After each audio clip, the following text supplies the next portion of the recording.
Muito boa noite a nossa querida Duque de Caxias, boa noite nosso estado do Rio de Janeiro, boa noite Brasil. É com um prazer mais uma vez que estamos no ar, na live do programa Fale com o Zito. Hoje, 26 de julho de 2018, o Zito está tendo compromissos ainda na LERJ, né? Ele como deputado estadual está tendo compromissos profissionais nos representando bravamente lá na LERJ. Mas nós vamos começar o nosso programa, quer dizer, o programa Fale com o Zito, e a sua participação é muito importante. Uma mensagem pelo Facebook para nós, para você que está deixando a sua pergunta todas as terças-feiras. O nosso programa é ao vivo, começa às 7 horas da noite e vai até 8, 10 para as 8, para você ficar muito bem inteirado sobre os problemas da nossa cidade, o que o nosso deputado estadual, o que o deputado estadual Zito tem feito pela nossa cidade. E é um bate-papo muito direto com você, e a sua participação pelo Facebook é muito importante. E é claro, pelo nosso Zap, que daqui a pouquinho vou dar o telefone para você participar conosco, mandar aquela mensagem via Zap. Porque hoje, como aconteceu nas últimas 2 terças-feiras, nós recebemos aqui o doutor André Campista, que é do Cinetran, deu uma entrevista, fez uma entrevista sensacional conosco, falando sobre automóveis, sobre legislação de fundiárias, etc. Então, tivemos o Marcelinho F1 na semana passada, que bombou, nosso companheiro também, que foi candidato a vereador, e hoje estamos recebendo aqui mais um amigo que foi candidato a vereador, Aloysio Júnior. Muito boa noite, seja bem-vindo ao nosso programa Fale com o Zito. Então, boa noite especial ao nosso público e ao seu público. Boa noite, Mito, boa noite, espectadores, telespectadores. É com grande satisfação que estamos aqui no programa Fale com o Zito e poder estar falando da parceria em função do seu mandato na Assembleia Legislativa, que eu, representando os trabalhadores da Casa da Moeda, onde eu sou funcionário há 16 anos, estou na presidência do sindicato, e nós da Casa da Moeda estamos numa luta muito árdua na defesa desse patrimônio tricentenário que é a Casa da Moeda do Brasil e que está sob forte ameaça de privatização. Essa tentativa de privatização começa a partir do segundo semestre de 2016. E nós, representando aquelas centenas de milhares de trabalhadores e família e toda a sociedade brasileira, a partir da nossa organização sindical, fomos à luta para defender esse patrimônio público. Mas, Aloysio, você, além do presidente do sindicato da Casa da Moeda, é um morador da nossa cidade, né? Você é morador do Corte 8, aqui no primeiro distrito. Exato. Foi candidato a vereador. Perfeito. E hoje representa a nossa cidade não somente como um suplente da Câmara de Vereadores e agora também como presidente do Sindicato da Casa da Moeda. Queria que você contasse um pouco a tua história política. Eu sou morador desde que nasci do bairro Corte 8, aqui no primeiro distrito. Sou filho do seu Aloysio Firmiano, sou Aloysio Júnior, por isso. Meu pai tem uma história de militância, na história política do nosso estado, da nossa cidade. E a gente acaba herdando um pouco disso na questão da família. Eu virei muito cedo aluno do Senai, do CFP10 aqui em Duque de Caxias. Me tornei torneiro mecânico. Entrei no Senai em 1985. Fiquei no Senai até 1987. Fui aluno cotista da empresa de ônibus Reginas ali do Periquito. Recebia meio salário mínimo para poder ter um ofício, aprender uma profissão. Saí do Senai direto para estagiar na rede ferroviária em 1987, onde na época o concurso era prático, com estágio. Fui aproveitado pela rede ferroviária, trabalhei lá até o ano 2000 e foi meu primeiro emprego. E ali eu comecei minha militância política, E tive a oportunidade, depois de fazer um concurso, depois da privatização para a Casa da Moeda do Brasil, onde, 1º de agosto de 2002, eu ingressei nessa empresa tricentenária, uma empresa que contribui muito para o imaginário popular e contribui muito para a história desse país. Estou lá 16 anos como presidente do sindicato e concorri à eleição de vereador. Tive o prazer de concorrer pela cidade de Duque de Caxias, uma candidatura pautada na questão da defesa das coisas públicas, de uma escola pública de qualidade, de uma saúde pública. Nós temos um transporte, temos que ter um transporte de qualidade. E fomos para a rua com esse discurso. Tivemos 2.292 votos, ficamos na primeira suplência pelo Partido dos Trabalhadores, e a gente continuou nosso dever de ofício. Na segunda-feira, um dia após a eleição, eu já estava me apresentando à Casa da Moeda para cumprir minha tarefa que eu tenho como profissão. Sou torneiro mecânico, hoje formado em técnico, estou me graduando em administração, mas essa é a minha profissão de ofício. E me coloquei à disposição da sociedade para fazer representação em cima disso que a gente... Mas como é que você vê hoje Você é o suplente da Câmara Municipal, é o primeiro suplente. Como é que você vê a Câmara Municipal hoje, do lado, você está do lado de fora, e é claro que consegue enxergar muito mais do que muitas pessoas que estão assistindo a gente agora. Como é que você vê a Câmara Municipal hoje? Primeiro, acho que nós estamos vivendo, no nosso país, uma dificuldade muito grande hoje no país. Eu acho que o nosso poder executivo, seja ele municipal ou estadual, ele está com dificuldade em função da crise que o país está vivendo, né? E por esse motivo, nós deveríamos ter uma Câmara de Vereadores muito mais atuante na defesa da coisa pública, ser um parceiro do poder público municipal no sentido de buscar alternativas para poder atender bem a população. Eu acho que não cabe mais aquele espaço do vereador tentar substituir o poder executivo. Eu acho que isso é cada um cumprir o seu papel. Eu acho que o vereador pode ajudar muito a nossa cidade, legislando, buscando caminhos para poder a cidade poder passar por essa crise. Mas, infelizmente, não é isso que a gente acaba percebendo na representação. E aí a gente fica até preocupado na eleição que tem esse ano, que nem sempre a renovação ela consegue melhorar os representantes. O fato, o discurso da renovação, uma renovação não pode ser vazia, ela tem que trazer conteúdo, as pessoas têm que saber qual é o papel, um vereador tem que entender quando o cidadão fica desempregado, esse cidadão mora num bairro, consome numa cidade, ele ajuda o município. Então, quando a pessoa vai deixar de se aposentar, ela vai deixar de também ter uma vida digna, e isso reflete no dia a dia onde ela vive. Você pensa ainda em retornar a esse ponto de candidato a vereador? Representar a tua comunidade, representar a cidade? Eu espero que não seja preciso. Eu queria dizer que eu me sentiria muito satisfeito de ter uma representação que me contemplasse e eu pudesse cuidar de outras coisas da minha vida. Eu acho que o papel que eu cumpro hoje na sociedade, como representante de uma empresa como é a Casa da Moeda do Brasil, que cumpre um papel histórico. Então, passando desse lado do município, como é que foi essa história de chegar como presidente do sindicato da Casa da Moeda? Nós somos funcionários da Casa da Moeda, estamos lá, né, desde 2002 e participamos da vida ativa política do nosso estado, do nosso município e com a nossa limitação do nosso país. E entendíamos que podíamos dar uma contribuição à Casa da Moeda na sua luta e, a princípio, muito mais de melhorar a condição de vida do trabalhador, sua condição de trabalho, né, sua condição social. Acho que a gente tinha muito que contribuir, contribuímos. Não estava esperando de viver esse processo de privatização, de mudança de rumo do país, até porque entendíamos que no processo eleitoral de 2014, a proposta que venceu não tratava da redução do Estado, de criar o Estado mínimo. Então a gente queria um Estado eficiente e precisava melhorar muito. Mas o que está acontecendo na Casa da Moeda hoje? Por que essa privatização? Na verdade, qual é o jogo político disso e qual é a intenção do Estado ou da Federação em cima da Casa da Moeda? O nosso telespectador quer uma explicação mais direta. Por que o Aloysio hoje está aqui e por que ele está brigando pela não privatização da Casa da Moeda? Primeiro, vou até inverter a ordem. Dizer que está aqui hoje é um reconhecimento da importância que o deputado Zito tem na nossa luta dentro do nosso Estado. O deputado Zito, que contribuiu muito com a história dessa cidade, do Estado do Rio de Janeiro como prefeito, deu uma contribuição extraordinária, por isso foi prefeito 3 vezes da nossa cidade, Duque de Caxias. Como deputado estadual, dá uma contribuição significativa ao nosso Estado, e nós conseguimos convencê-lo, ter a sensibilidade dele, que ele tem uma contribuição enorme a partir dessa grande história que ele construiu, da nossa defesa, da nossa soberania, numa discussão nacional. E procuramos o deputado Zito no gabinete dele, explicando que essa luta da defesa da Casa da Moeda, ela não estava somente no limite na esfera federal. Que a Casa da Moeda ela seria uma empresa nacional e é 100% pública, cumpre um papel estratégico da nossa soberania, seja ela monetária ou a soberania nacional, até porque um país só é soberano quando ele tem controle de seu território e ele tem um exército e quando ele cunha sua própria moeda.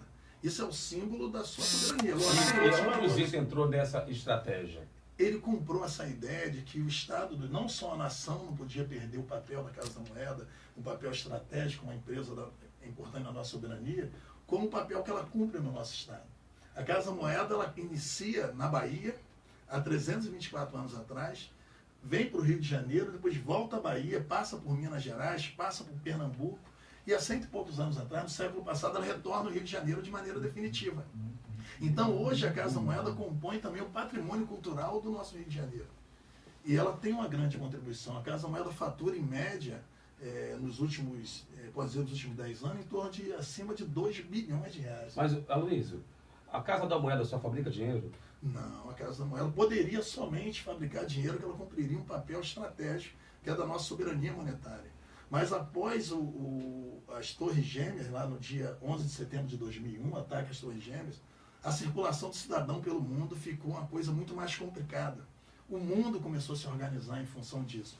E o passaporte passou a ser um instrumento muito vigiado e de controle no mundo para você garantir minimamente que o cidadão, seja de qualquer país, mas falando especificamente cidadão brasileiro, pudesse circular pelo mundo e pudesse circular com respeito, com dignidade, fosse bem tratado nos aeroportos.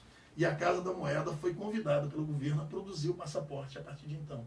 Então, quem produz o passaporte hoje para cada cidadão que circula pelo mundo, seja por uma questão de saúde, seja por uma questão de trabalho, seja por uma questão de lazer, quem produz esse passaporte de segurança, reconhecido pelos órgãos de controle mundial, é a Casa da Moeda do Brasil. É um sistema altamente, com a tecnologia avançada, os equipamentos mais preparados no mundo que tem, a Casa da Moeda tem. Então, quando o cidadão brasileiro hoje circula pelo mundo, é tratado com respeito devido, é porque tem um passaporte seguro de reconhecimento de qualquer país do mundo.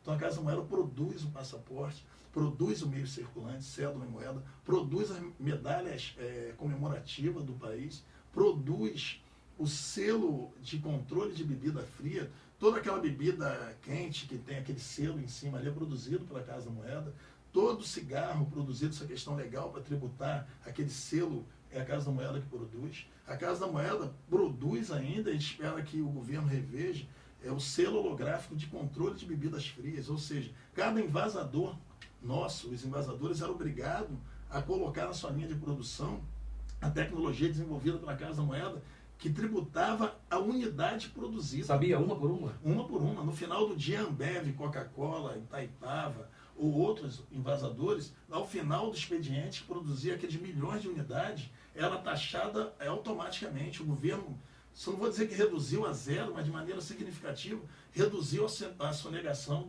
de bebidas. E isso gerou um lucro absurdo, reconhecido até pelo jornal, pela revista Exame e tal. Houve um problema, e aí, lógico que eu não quero fazer uma discussão política ideológica, na verdade, que no segundo semestre de 2016, quando o Brasil muda o seu presidente a partir de uma ação política no Congresso Nacional, você muda o rumo político. E isso é complicado, né? Como cidadão, eu me sinto golpeado, não porque um vice-presidente substituiu um eleito, que isso é da democracia. Agora a gente se sente golpeado porque o projeto político que perdeu está sendo implementado pelo aquele que assumiu no lugar do que saiu. E aí você configura um golpe. Essa agenda de diminuir o papel do Estado, de privatização, essa agenda estava representada no outro candidato que não ganhou. Então, a sociedade não se preparou para fazer essa discussão de venda do ativo público. E tem que ser melhorado. Eu acho que os equipamentos públicos devem, e por obrigação para atender bem o cidadão, ser melhorado. Seja o INSS, seja os bancos públicos, seja a Casa da Moeda, Petrobras, Eletrobras, tudo isso tem que ir atrás da excelência, mudar a sua gestão, mas não implementar isso. Nesse sentido, não se esperava essa agenda de venda do ativo, em especial da Casa da Moeda, uma empresa que deu lucros absurdos, repassou dividendos para a União significativo, que pôde investir em saúde, educação, lazer, e a Casa da Moeda não poderia nem dar lucro. O seu papel estratégico de Estado que ela tem, ela poderia não dar lucro, porque ela garante a nossa soberania. Mas, apesar disso, ela também dá lucro. Então, é uma empresa que ela garante à sociedade um meio circulante de qualidade, um passaporte seguro, e ainda gera lucro para poder investir em outras coisas. Para você que está nos assistindo, no início do nosso programa, que acontece todas as terças-feiras às 19 horas, eu tinha dito que o Zito estava no compromisso na LERJ, mas o Zito já se encontra presente e vem fazer parte da nossa mesa, por favor, deputado, da nossa mesa de debate. Seja bem-vindo mais uma vez. Aloysio Júnior, presidente do Sindicato da Casa da Moeda do Brasil, que se situa no estado do Rio de Janeiro, e ela fica entre Santa Cruz e Itaguaí. E o Aloysio está aqui como presidente da Casa da Moeda, morador aqui da nossa cidade. E o Zito, o deputado estadual, ele é presidente da Comissão Parlamentar de Defesa da Casa da Moeda do Brasil. Muitos interesses em jogo, deputado. Boa noite. Boa noite. Primeiro, pedir desculpas pelo meu atraso, mas hoje foi um dia muito competitivo lá na Assembleia e só pude chegar agora, um trânsito muito grande na linha vermelha. Mas é importante aqui ouvir o Aloysio Júnior. Olha, eu estou aprendendo como se faz política pública, né? A gente olhar esses quadros que a gente não entende como que um baita conhecedor político e que poderia representar muitíssimo bem a população, nunca foi eleito na nossa cidade. E a nossa cidade precisa de uma renovação, precisa de uma oxigenação, precisa de talentos novos, né? de novos valores políticos.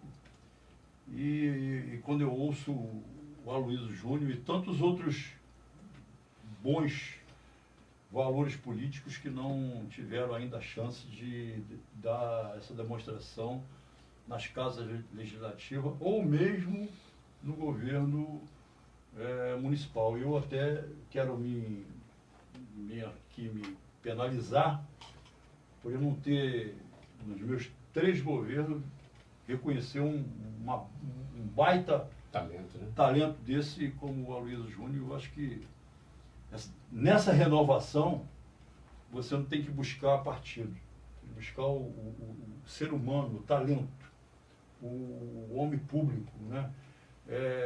E eu estou nessa briga da Casa da Moeda porque entendo que, infelizmente, é mais um golpe no nosso país, um país de golpista, que na verdade não incentiva os valores, e não posso estar ao lado de uma tamanha injustiça com nossa pátria, como está ocorrendo, com a vontade de que venha fazer da Casa da Moeda uma moeda de troca política. Moeda de troca política, boas palavras. E eu quero parabenizar o deputado federal Pancera, que vem trabalhando em Brasília muito, junto esteve aqui no Rio, na nossa reunião aqui, com o Rondelei, e vários outros deputados federais que estão nessa luta, dizendo não à privatização. E para mim não é novidade esse grau de competitividade do Aloysio, que eu já o conheço bem. E às vezes nós nos cobramos ou não entendemos como talento como esse ainda não teve a chance de nos representar. Então, eu me sinto lisonjeado tê-lo aqui hoje nesse programa. Eu tenho conversado com ele e lá não é só ele não. A família toda bate um bolão do papai ao mais jovem. Eles são todos politizados. É uma família altamente politizada. Eu me sinto orgulhoso aqui poder estar com você, compartilhando aqui nesse programa, falando da não privatização à Casa da Moeda. E vamos brigar muito, vamos lutar muito para que isso não aconteça. E já tem uma pergunta aqui, Zito, para o Júnior. Rodrigo Pereira, aqui de Caxias. Por que a sua posição contrária da privatização? Eu também sou contra, mesmo não sendo funcionário. Primeiro, o patrimônio público. Rodrigo, obrigado pela pergunta. Nós vivemos um momento que o Brasil é um país ainda de terceiro mundo. Então, os seus equipamentos públicos, ele cumpre um papel social. Talvez quando o Brasil, como outros países da Europa, chega à condição do país de primeiro mundo, você pode abrir mão de alguns papéis para cumprir. Dá um exemplo, uma estrada... Valorizarmos o que é nosso. Você dá um exemplo de uma estrada que é criada A pessoa, poderia dar um exemplo aqui, um arco metropolitano. Então você tem investimento de bilhões. Isso quem faz é o poder público. É o dinheiro público pelo progresso que isso virá ao longo do tempo. E aí vai privatizar para dar Exatamente. todo o gasto que teve ali. Exatamente. Só o gasto é nosso. E O lucro é deles. O lucro é deles. Então, acho que nesse momento do país, que o país vive, a gente não pode se dar o luxo de desfazer nossos equipamentos públicos e essenciais. Eu acho que em algum momento, num futuro, infelizmente, que é distante, o Brasil poderá se dar o luxo de fazer isso. Nesse momento, para chegar energia em algum lugar, você precisa de equipamento público. Para chegar a conta de luz, o privado quer mandar a conta e receber. Mas não Então, quer colocar mas não poste quer na colocar rua. poste. Para botar a praça de pedágio, o privado quer lá construir, mas não quer construir estrada, não quer investir. Então, essa discussão, a própria, né, nós tivemos outras discussões grandes e no nosso estado, no nosso país, falando da questão da Petrobras, que foi investimento, ninguém acreditava que teria o pré-sal. Foi dito que era um sonho. Explosão de Quando arrecadação. se alcançou o pré-sal, agora se vende. Porque não tem investimento privado, Mas então é dinheiro isso. público. Mas é isso aqui que a Fátima do Centenário também tá falando, não querendo te interromper, mas vou fazer um link aqui com o Zito. Deputado, Fátima do Centenário, neste estado falido, querem tirar um patrimônio importante do povo, que o Luiz acabou de citar, que é a Casa da Moeda. Por isso temos que lutarmos muito. Darmos as mãos, irmos para a briga, para a luta e dizer não à privatização. A Casa da Moeda é nossa, ela é brasileira. Eu acho que essa experiência, assim, até ajudando, Fátima, falando, é a experiência dos 3 mandatos de prefeito, do deputado Zito, entendendo a importância da nossa cidade, que tem a nossa Reduc. Imaginar Caxias sem a Reduc, né, prefeito? O senhor tem a experiência disso, da sua administração. Então, acho que tem equipamentos públicos que ele tem um papel meramente social. Mas você tem empresas públicas que ela tem um papel altamente de ajudar a desenvolver a região, a cidade, com imposto, com tudo que gira no seu entorno.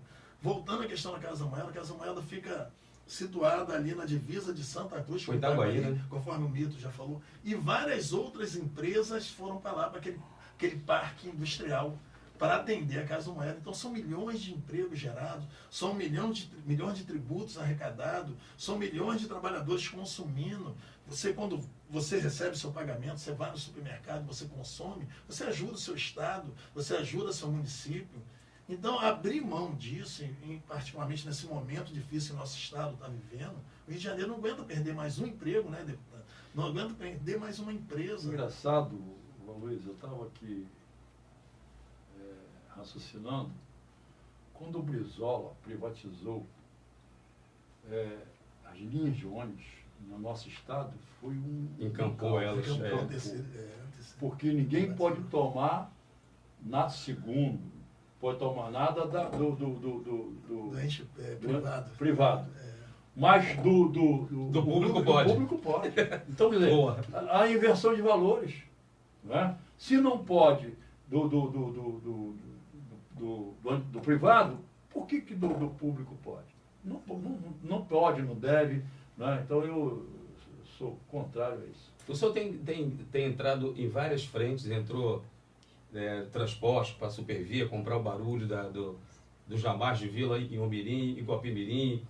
A mobilidade urbana de Caxias só tem brigado por ela, das barcas, do metrô de superfície ou de não de superfície, melhoria na qualidade do VLT, vindo aí para a Vila Inhomirim, do BRT chegando até de Guapimirim.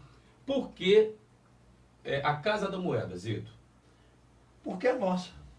Porque tem a cara do Brasil. É de olha aí. Caxias. Isso aí representa o que é nosso. Você vê os trabalhadores em geral. Nós tivemos lá uma reunião, pública, né? uma audiência pública, você vê os componentes dela. Você não vê cara de terno, de gravata, almofadinha, não, você vê. É gente da gente. É gente da gente, é igual gente como a gente. E é isso que tem que ter, pô. É isso que Como é, os trens, que é como a importante. mobilidade, como tudo. Hoje eu estava lá no gabinete e recebi um anão. Rapaz, como eu me senti prazeroso conversar com aquele cara, porque o cara é igual a gente, cara. Fala o que nós queremos ouvir, discute o que nós queremos discutir, né? É da mesma... E ele disse o seguinte, ele falou, olha só, nós temos alguma diferença? Eu falei, não sei. Ele falou, pega a tua identidade. Aqui. Ele falou, olha a minha, vê se não é do mesmo tamanho. Fato.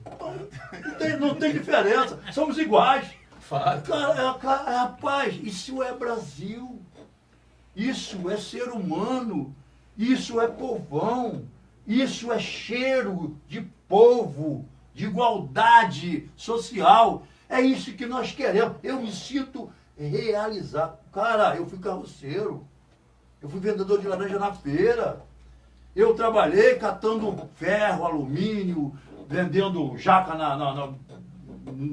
nas ruas. Pô, eu fui prefeito 3 vezes, fui melhor prefeito do Brasil. Esse diploma ninguém te tira. Tem lá diploma. Pô, mas isso me fez o quê? Perceber que todos nós somos iguais. Nós não podemos, e o que eu mais luto na minha vida é nunca deixar que o poder me suba a cabeça. Sou 3 vezes deputado estadual, sou o deputado mais votado do estado do Rio de Janeiro. Os caras vêm tirar onda lá, eu fico olhando, rapaz. Os caras não podem tirar essa... Eu fui e fui quietinho na minha. E não há soberba, né? Não tem porquê. Sabe por causa de quê? Eu tenho a honra de encontrar um Aloysio e dizer, cara, tu é bom pra caramba e tu é melhor do que eu. Tu não teve uma chance de demonstrar isso. E como tantos outros Azulão, talentos políticos que ainda não tiveram a chance. A população tem que acordar, tem que despertar, tem que olhar mais isso. Tem que buscar no interior da pessoa, buscar essa sensibilidade.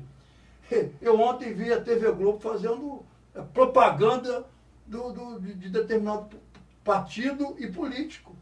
Quer dizer, está defendendo o quê? Defendendo a criança que faleceu, está defendendo a causa própria. As pessoas têm que acordarem. Né? Enfim, mas vamos firme, isso vai melhorar.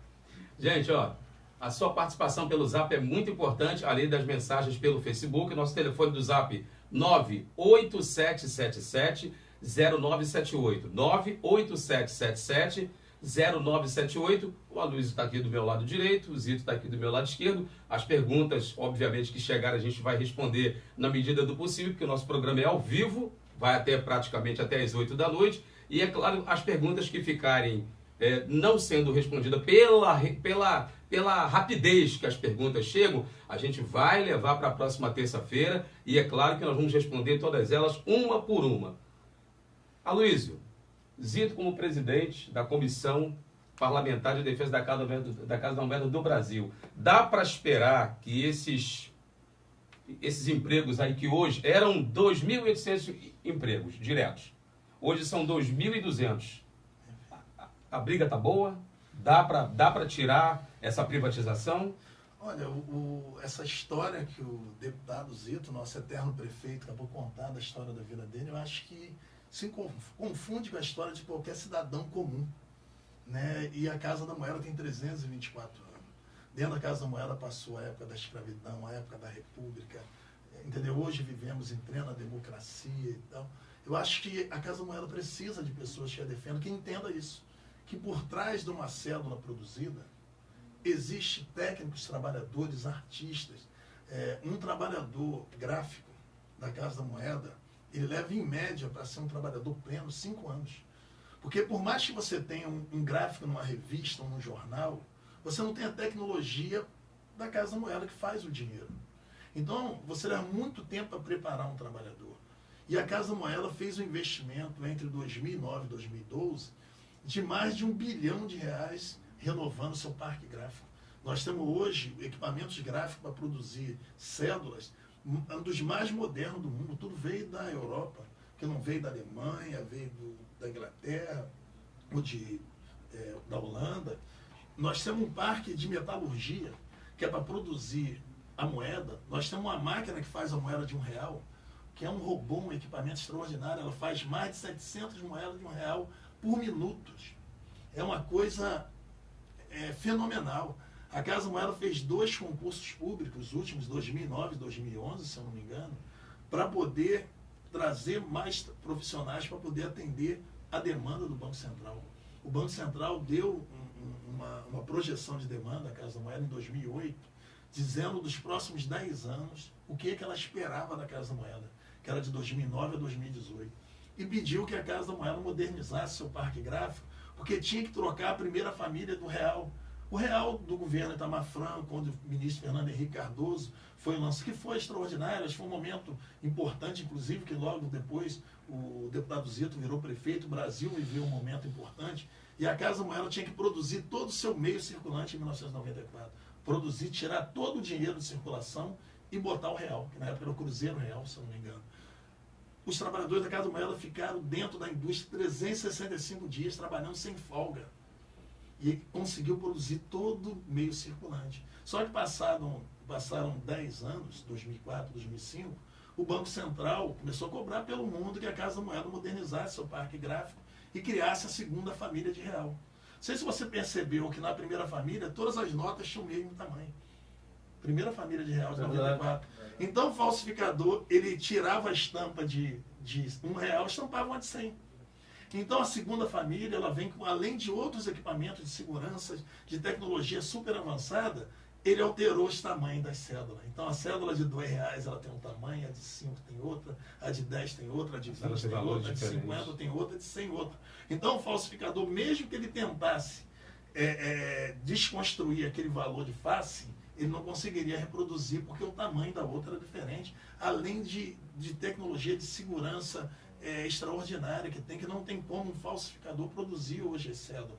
Então a moeda talvez é uma coisa mais fácil. Quando se falsifica, muito fácil de identificar. Então a Casa Moeda fez um investimento, que a gente estava falando da estrada e do pedágio, que nós estávamos falando da energia e a conta de luz. A Casa Moeda fez um investimento magnífico com dinheiro público. O dinheiro da Casa Moeda é um dinheiro público. E hoje ela está em condição de produzir por ano 4 bilhões de unidades de moeda, 3 bilhões de unidades de cédula. Hoje o nosso meio circulante era para... Hoje, quando você chega num McDonald's desse da vida e você levar troco, você ganha desconto, porque está faltando o meio circulante. As nossas cédulas estão velhas, porque o Banco Central entendeu que deveria reduzir o pedido do meio circulante para a sociedade e, por sua vez, sacrifica pela falta de troco e usa o argumento para poder comprar no mercado internacional. Depois de todo esse investimento, onde você tem amanhã ou depois, se nós tivermos uma mudança política e crescimento do país, deputado Zito, e precisar de a gente voltar a crescer 3%, 4%, você tem maior circulação de dinheiro. Você sabe que a grande massa nossa, das pessoas comuns como nós, mais de 30% da população brasileira não tem conta em banco. Ela não paga sua conta com cartão, ela não paga com débito automático, ela não paga a internet, ela faz o escambo, dinheiro por produto. E quando você falta esse dinheiro, essas pessoas pagam mais caro, porque quem quer o conforto de pagar com seu cartão, você paga 3% a mais. E o cidadão comum, lógico, não anda com muito dinheiro no bolso, ele prefere comprar no mercado diferente se tiver R$1 a menos, porque ele economiza o dinheiro do pão. Então o dinheiro que circula em espécie é um cidadão comum. Então quando você tira o dinheiro de circulação, você impede o crescimento do país. Você faz com aquelas pessoas mais humildes, pague ágil porque ela é obrigada a usar o seu cartão para pagar uma água. E aí o cara que vai pagar 3% para o banco. Então você tem toda uma lucratividade direcionada para o setor financeiro, pelo setor bancário, às custas das pessoas comuns. Porque o cidadão que tem um chamado classe média, ele vai juntando milhagem para depois viajar no avião, para depois ir para cá no hotel, ou trocar por outra coisa. Mas o cidadão comum não. Aquele R$1, 3% que ele paga mais, ele vai circular. E é isso que faz a nossa economia crescer, é isso que faz o dono da padaria vender mais pão, o mercadinho do lado vender mais arroz. E às vezes o lucro está na moeda. E isso gera o lucro para o município, não é isso, prefeito? É isso que gera, que faz o gera município emprego. crescer, gera emprego. Então, acaso o papel da Casa da Moeda, e talvez o governo que está aí tentando vender nosso patrimônio público, ele não entende que ela cumpre esse papel social. Então, aí que vem essa pergunta aqui agora do Pierre. Ele faz: qual é a fundamentação para o projeto de privatização? O que o governo alega para pilhar esse patrimônio histórico que atua com elementos tão estratégicos como você está falando? Qual é o interesse do governo federal? Eu vou falar uma coisa que o prefeito Zito, deputado, conhece mais do que a gente. O governo, ele taxa tudo, encarece o nosso produto, e depois ele está dizendo que está mais caro, por isso tem que comprar lá fora. Mas está mais caro por quê? Porque o governo ele cria um montão de impostos, taxa, para que você encareça o produto, enquanto você vê em outros países do mundo as pessoas protegendo o seu jogada mercado. política. A intervenção de segurança Lógico. pública que foi feita no Estado do Rio de Janeiro, né, foi uma jogada política para tentar influenciar todo o país e virar o jogo desse desgoverno de golpista que aí está no nosso país. E no final o governo alega que o custo de você produzir uma cédula, uma moeda lá fora é mais barato do que o nosso. Só que a Casa da Moeda se preparou para produzir todo o nosso meio circulante nacional e entrar no mercado internacional. Nesse exato momento nós estamos produzindo dinheiro para a Venezuela. Há 2, 3 anos atrás nós produzimos o dinheiro argentino, que a Argentina ia passar uma crise extraordinária. Nós produzimos todo o meio circulante da Argentina, produzimos para o Paraguai. Quando o Brasil interviu no Haiti, foi o país interventor. Está socorrendo outros países. Nós fizemos todo o meio circulante do mesmo padrão de qualidade que nós temos para o Haiti e do Amo. Nós temos condição de fornecer para o mundo, para a América do Sul.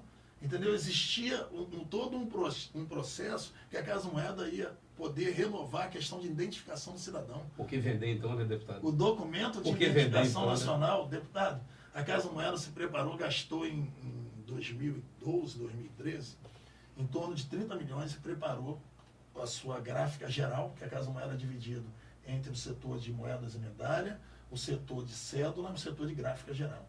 A Casa Moeda se preparou para produzir o documento de identificação nacional, que é documento único, que nesse mesmo documento terá nosso título de eleitor, terá nossa carteira de motorista. É chamado DNI, né? Agora é chamado de DIN. Todos é documento nacional de identificação, DNI. A Casa Moeda fez um investimento, preparou as pessoas, tem todo o equipamento para isso.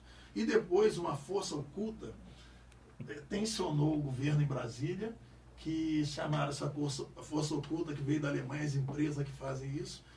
O projeto, que na época tinha como relator do projeto no Senado Pedro Simon, o projeto foi arquivado e se criou um novo projeto para criar isso junto com o TSE, que na época, se eu não me engano, era o ministro Toffoli, se eu não me engano, junto com o nosso Ministério da Justiça, para preparar esse documento que, a partir do cadastro, da biometria do TSE, você faria esse documento único. A Casa Moeda tem todas as condições de produzir esse 200 milhões de documento único.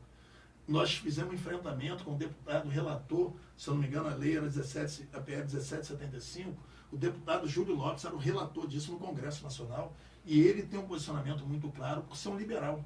Ele entendia que deveria prevalecer o menor custo, e nós provamos a ele, levamos ele à Casa da Moeda, que a Casa da Moeda tinha condição de produzir um documento de qualidade. E o parecer na comissão foi favorável que a Casa da Moeda fosse a detentora para fazer esse documento. Fomos para a Câmara, aprovamos. Fomos no Senado, aprovamos. O documento único, DNI, Documento Nacional de Identificação. O que o presidente golpista fez? Na hora que ele foi sancionar, ele vetou a parte da produção que a Casa da Moeda ia fazer. Então a Casa da Moeda vive hoje, para melhor entender, é uma empresa 100% pública. Ela está sendo sabotada pelo dono.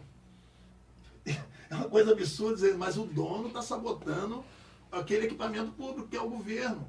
O governo tirou... Em vez de valorizar, o governo tirou do orçamento da Casa Moeda de 2017 1,5 bi, que era o selo de controle de bebida, que os invasadores pagavam 3 centavos por unidade produzida. E quanto não arrecadava disso? Enquanto o governo não arrecadava, eles tiraram do orçamento de 2000, em dezembro de 2016, ele descontinuou esse serviço. Quando fez a modificação da DRU, que é a desvinculação da Receita da União, que era 20% sobre as taxas que o governo ficava, ele elevou para 30% e pegou os serviços que a Casa da Moeda faz, esse do Cicobi, o Scorpio, que é do cigarro, colocou como taxa, reteve 534 milhões de reais no exercício de 2016 da Casa da Moeda para a União, tirou 1,5 bi de 2017, fez licitação de cédula para outro país fazer por emergência que não tinha, está tentando licitar a moeda e vetou o documento único de identificação. Se demora, tira até a nossa cara, né? Então, o absurdo, Mito, deputado Zito, é que o governo é aquele pai sem responsabilidade que deixa o filho com fome, com sede e sem luz e pergunta por que a criança está emagrecendo. Esse é o argumento do governo. Isso, lá é a casa da moeda, aqui é a máquina da moeda. É uma máquina. É verdade. Eu queria só Uma fazer... máquina de conhecimento. Máquina de Eu queria conhecimento, fazer tudo. um testemunho aqui, dizer a importância, deputado Zito, da sua compreensão em se presidir essa comissão. Nós não tivemos nenhuma oposição de nenhum deputado na Assembleia Legislativa. O seu relacionamento para com os colegas, que supera a relação partidária, o senhor fez com que todos, seja das siglas de A a Z, viesse apoiar essa comissão. O senhor presidindo, negociou, botou o deputado Valdec para ser o relator, com um posicionamento muito claro sobre o caminho a tomar. A nossa audiência pública, o nosso presidente, o deputado Zito, aprovou a convocação da Casa da Moeda, aprovou a convocação do Banco Central, convidar o Ministério Público Federal e os órgãos do Estado para falar sobre o impacto que isso está sofrendo. Então, essa ação tem um peso significativo para a sociedade brasileira, em especial para nós, os trabalhadores.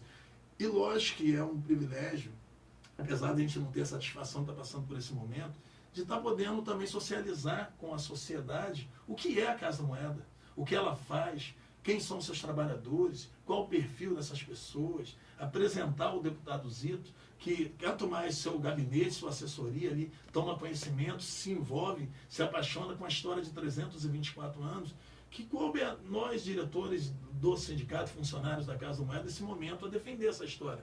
Mas apesar de tudo isso, para nós é um privilégio ter a oportunidade, como cidadão de Duque de Caxias, de ter por 3 vezes o senhor como prefeito da nossa cidade. O senhor tem uma história de sucesso na sua vida. Se amanhã o senhor falasse que não queria fazer mais política, o senhor tem uma história de vencedor. Deputado por 2 ou 3 vezes, quantas vezes quiser ser, que tem história para isso. E o senhor emprestar à nossa luta o seu prestígio, sua história de vida. Acho que o senhor contribuiu, volto a dizer isso, muito para a questão do nosso município e como referência para outros municípios.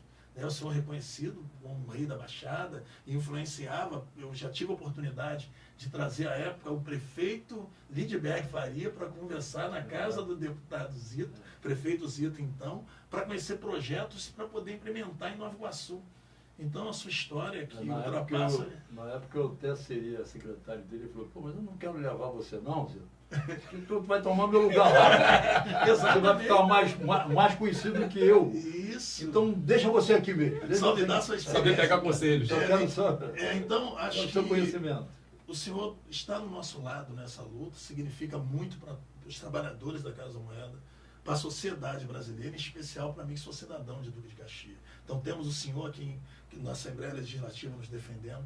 Temos o deputado Celso Pancera, que faz um trabalho extraordinário lá no Congresso Nacional e preside nossa comissão mista. Quero mais uma vez agradecer o deputado Celso Pancera pela sua liderança e junto com ele o deputado Delei, o deputado Glaube, o deputado Luiz Sérgio, que são incansáveis na nossa luta no Congresso Nacional. Só que nós precisávamos que isso tivesse um apelo no Estado do Rio de Janeiro. E o caminho foi o deputado Zé. O deputado Zé. Ele conseguiu fazer... Paulo Ramos está nesse, né? Paulo Ramos, está Paulo Ramos, está o Luiz Martins, está a Lucinha, a deputada Lucinha, vários deputados, o André Lazzaroni, vários deputados que entenderam a importância e, lógico, a gente acredita isso, deputado, a sua liderança, que nós não fomos para lá para fazer embate ideológico. Nós fomos defender o patrimônio público. E a sua presença muito nos honra, está presidindo essa comissão.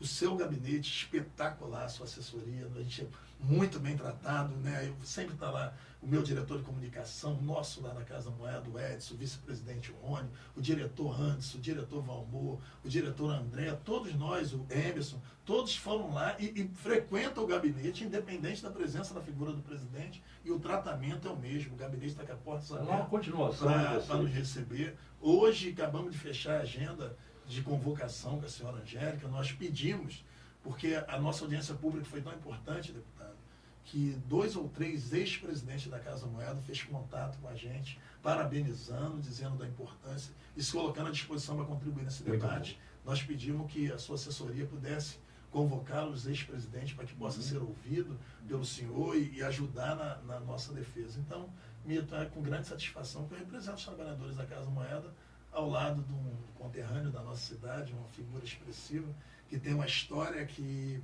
será contada por muitos e muitos anos, né, na nossa cidade, no nosso estado, e que hoje é um aliado nosso da Casa da Moeda do Brasil e, por consequência, da população brasileira. Porque a Casa da Moeda é do Brasil. Amém, né, Zito? E que Duque de Caxias um dia venha ser uma Casa da Moeda que seja governada por você. Quem sabe, né? Obrigado. Você faça daqui uma Casa da Moeda para os trabalhadores, pelo menos para os menos favorecidos, para nossas crianças, nossos jovens. Nós precisamos de uma renovação. Eu estou em busca disso. Nós tivemos aqui terça-feira com Marcelinho F1, um magnífico. Vamos em busca de vários valores, vamos de novos valores, de jovens valores. Eu acho que tem que haver uma renovação muito rápida no nosso estado, no nosso país. Nós estamos buscando isso aí. E você é um baita de uma liderança, representa muitíssimo bem o cidadão trabalhador da nossa cidade, do nosso estado, do nosso Brasil. O bom é que todas as perguntas que chegaram para ele já foi respondendo sem ver, bateu no peito e foi embora. Mas igual o Pierre, na defesa do família. Sidney Almeida, aqui para a gente encerrar, ele perguntou: Júlio, você saberia responder por que o Estado está com dificuldade de entregar 5 centavos nas passagens de ônibus do Rio? É por isso? É por esse problema da cada moeda? Esse é um dos problemas. E isso para o cidadão, 5 centavos, indo e voltando todo dia, ao final do mês, é o pão. Às vezes até malandragem, malandragem. Às vezes também é falta de truco. Tu vê que em alguns locais, o cara leva uma balinha, pelo menos engana, para dar uma balinha e tal, tem truco, dá uma balinha, você ainda sai ainda, né, um pouco menos contente. Mas tem outros que nem isso, vai logo arredondando, não tem truco e vai embora. Zito, chegaram muitas perguntas para ti aqui, deputado. A gente vai ter que deixar para a próxima terça-feira, que o nosso horário já está estourando, porque hoje foi daquela forma sensacional. Tem um assunto aqui do Robson, lá do Parque Paulista, ele colocou assim, para você: Zito, você foi o prefeito que mais trabalhou em Caxias e criou o estacionamento rotativo. O que se vê hoje é a prefeitura rebocando carros por toda a cidade. E aí? Houve uma falta de criatividade ou da continuidade àquilo que criamos. Na nossa época, nós demos... Entidade filantrópica, né? Robson toda, aqui, toda essa Casa Reviver, Renascer. A entidade filantrópica. Né? Eles tinham uma assistência nossa enorme e uma parceria enorme da prefeitura. Nós não dávamos dinheiro dos cofres públicos. Nós dávamos condição de que eles trabalhassem e conseguissem se manterem. Hoje eu estou vendo aí, não tem ajuda nenhuma. Está acabando. As entidades filantrópicas estão acabando. Porque falta criatividade, falta uma parceria, falta um olhar mais preocupante, carinhoso, porque se você não ajudar as entidades filantrópicas, como é que vai cuidar das crianças na educação largada?